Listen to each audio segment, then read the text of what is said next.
আমাদের মায়ের জাতির মর্যাদা এবং নিরাপত্তা ইনশাআল্লাহ শতভাগ আমরা নিশ্চিত করব। এই ব্যাপারে কারো সাথে আপোষ করব না।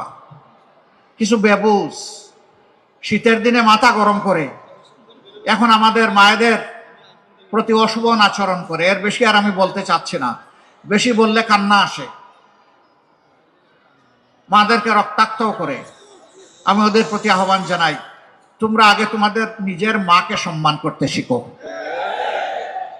তোমাদের বোনকে সম্মান করতে শিখো, তাহলে তোমরা গোটা নারী জাতিকে সম্মান করতে পারবা ইনশাআল্লাহ।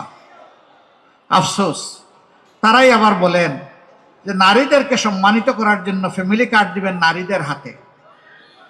আপনি এক হাতে ফ্যামিলি কার্ড, আরেক হাতে আমার মায়ের গায়ে হাত, এই দুইটা আমরা দেখতে চাই না।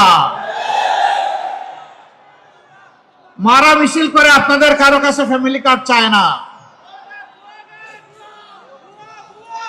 এই মারা ইজ্জতের সাথে বাঁচতে চায়। আগে আমার মায়ের ইজ্জতের কথা বলুন, রাখেন আপনার ফ্যামিলি কার্ড। আমার মায়ের ইজ্জতের বিনিময়ে কখনোই ফ্যামিলি কার্ড হতে পারে না।